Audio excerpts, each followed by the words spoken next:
principado e potestade, no qual também estáis circuncidados com a circuncisão não feita por mão, no despojo do corpo da carne, a circuncisão de Cristo.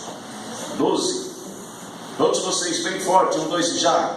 Sepultados com ele no batismo, nele também ressuscitastes pela fé no poder de Deus, e o ressuscitou dos mortos. E quando estavais mortos nos pecados e na incircuncisão da vossa carne, vos vivificou juntamente com ele, perdoando-vos todas as ofensas, havendo riscado a cédula que era contra nós nas suas ordenanças, a qual de alguma maneira nos era contrária, e tirou do meio de nós, cravando-a na cruz. Irmãos, eu não vou ministrar isso aqui porque é um texto bem complexo. Eu precisaria de pelo menos aqui uns 40, 50 minutos para trazer uma boa instrução para vocês.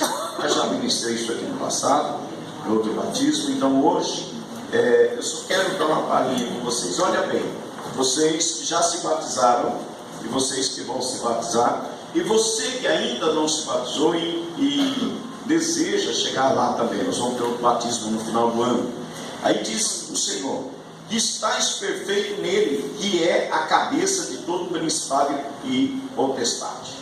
Eu não vou entrar na segunda parte do versículo, mas na primeira diz: perfeito nele. Por quê?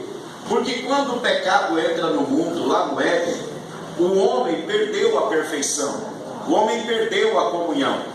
Mas quando um dia levantamos as mãos a Cristo e o aceitamos como Senhor e Salvador, tem gente que aceita Jesus como Salvador, mas não como Senhor.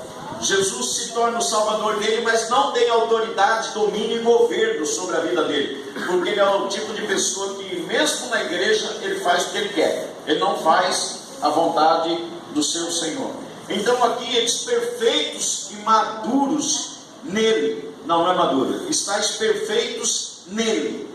Ou seja, nós fomos aperfeiçoados, o pecado foi perdoado, fomos lavados de toda a transgressão, de todo o pecado, de toda a imundícia que um dia vivemos lá fora, na vida mundana que vivíamos. Nós vivíamos nos pecados da sociedade. A sociedade gostava da balada, a gente também. Gostava de uma cachaçinha, a gente também. Dos vícios, a gente também. Aí vai por um monte de coisa que eu poderia fazer uma grande lista, mas só citei alguns pequenos exemplos para vocês pensarem. Então essa é a sociedade, e nós estávamos lá. Mas quando levantamos a mão para Cristo e decidimos e viemos para este momento, então agora nós estamos assumindo um compromisso com o céu, de viver uma vida nele. E agora se estáis perfeito nele. Por quê? Porque ninguém é perfeito porque é bonzinho, porque compra e paga corretamente as suas contas. Isso aí é dever de todo ser humano. Todo ser humano, seja cristão, não seja cristão, conheça Deus, não conheça Deus, tem que andar com a vida reta, limpa dentro da sociedade, sim ou não? Sim. Se não tem Serasa, SPC, SPC do SIC, né, como diz o Didi dos Trabalhões, né? Então tem um monte de coisa para dizer que você não está dentro das regras da normalidade de uma sociedade. Mas para uma vida perfeita diante de Deus, aí é o sangue de Jesus que nos purifica de todo o pecado. Aquele sangue derramado na cruz para nos limpar de toda transgressão. E é isso que nos carimba como uma carta selada para ir ao destino. É isso que nos dá a garantia da salvação.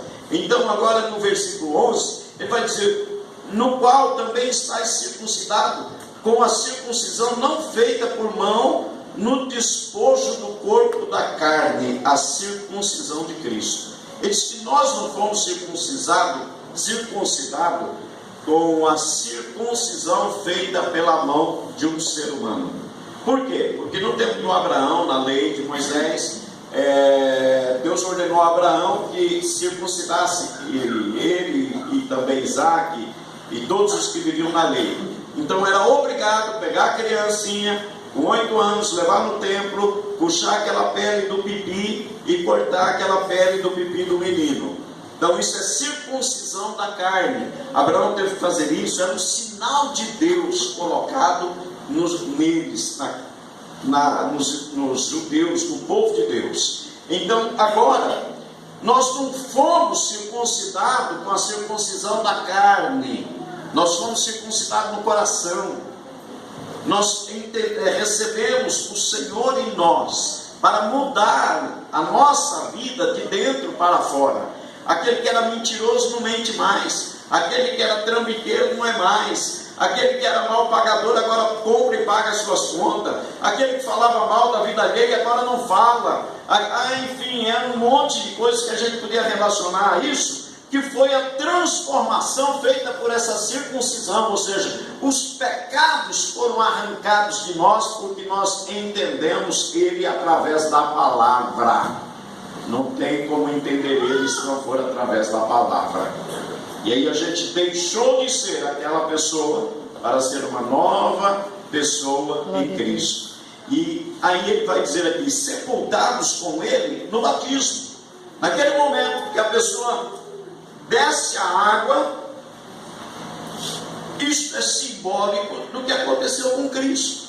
Quando tiraram ele da cruz e ele foi para o túmulo, no terceiro dia ele ressuscitou. Ele está dizendo, sepultado com ele no batismo. Assim como Cristo foi para a sepultura e ressuscitou, agora ele diz, também nele ressuscitaste pela fé no poder de Deus que o ressuscitou dos mortos. Então nós, pela fé no poder de Deus que ressuscitou a Cristo dos mortos, nós também vamos ressuscitar como ele para a eternidade. Pastor, o batismo salva? Não. Então por que tem que ser batizado? É uma ordenança. Jesus declara em Marcos capítulo 16, versículo de número 20, que aquele que crê e for batizado será salvo. Ponto e vírgula. Quem não crê já está condenado. Ou seja, a sentença de condenação, escuta isso, não está dada para a eternidade, está dada para os dias atuais. Se hoje você crê, se hoje você receber Cristo no teu coração, se hoje você decidir ir às águas batismais, você está selando um compromisso para a eternidade aqui na terra. Você está abrindo a porta da salvação para a tua vida através de Cristo, e pela obediência você vai entrar na eternidade no céu.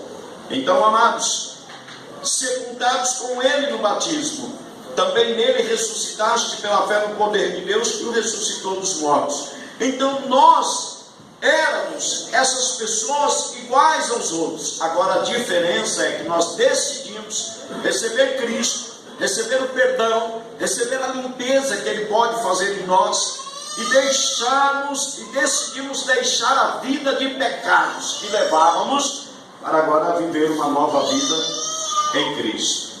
Agora preste atenção. Decidiu. Não é porque você batizou que você vai ficar branquinho assim do jeito que você está aí, simbólico com essa barra. Não é por isso que você nunca mais vai errar. A Bíblia diz, se pecarmos, temos um advogado no céu, Jesus Cristo. Então, a gente deve olhar para a Bíblia, ter uma vida de oração e comunhão com Deus para evitar o pecado. Mas se pecar, nós temos um intercessor diante de Deus, que vai estar sempre ali para nos defender de toda a acusação do pecado. Por quê? Uma pessoa, quando ela peca, a cabeça dela diz assim, agora acho que eu não vou mais para a igreja, porque eu fiz isso. Mas quando ela se humilha diante do Senhor, Provérbios 28:13, confessa o seu pecado e deixa, a Bíblia diz que ele alcança então misericórdia. Se aquele que encobre a sua transgressão nunca prosperará. Quer viver uma vida de merreca, de minguada, de uma vida difícil, viva no pecado. Porque quem disse isso foi Deus. Aquele que encobre, cobrir o seu pecado, sua transgressão, nunca prosperará. O que é isso, pastor? É uma vida de desobediência à palavra. Isso nunca prosperará. Mas o que confessa, Senhor, este é o meu pecado. Esse é o meu pecado. Vou deixar esse negócio de lado. Isso aqui vai acabar com a minha vida na terra e na eternidade. Senhor, confessou, deixou, alcança a misericórdia. Misericórdia é o favor de Deus, é o perdão, é a bondade, é o socorro, é a providência para todas as áreas da nossa vida. Então, meus amados, queridos, vamos prestar atenção, porque a gente precisa mudar de vida aqui nessa terra. Tem gente que pensa que a salvação é na eternidade. Não, eu vou morrer, eu vou para lá, aí depois os outros ficam aqui queimando vela lá no cemitério aqui para você, ó. Tem um amigo seu, parente seu, que nunca vai nem acender uma vela lá, e você está pensando que aquela vela vai resolver o problema?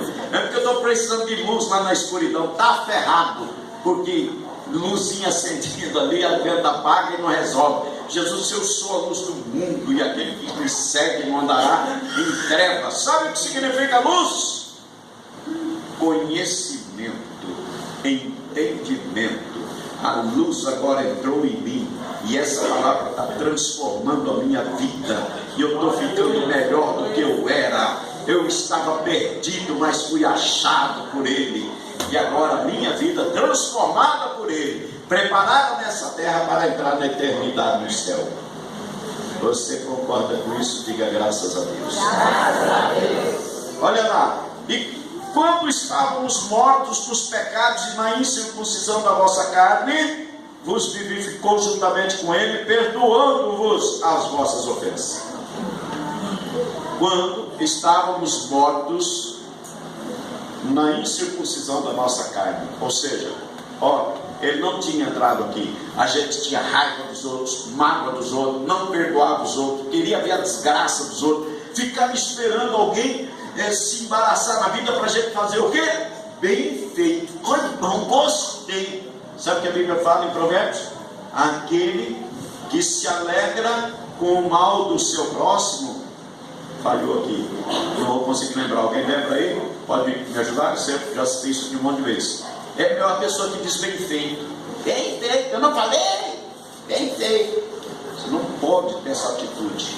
Então ele entrou na incircuncisão da nossa carne, para agora fazer você chorar com os que choram, se alegrar com os que alegram, cantar com os que cantam, orar pelos que precisam da sua oração, ser um intercessor em favor daquele miserável que você sabe que está indo para o mal, lutar em oração para Deus arrancar da garra do diabo aqueles que você ama.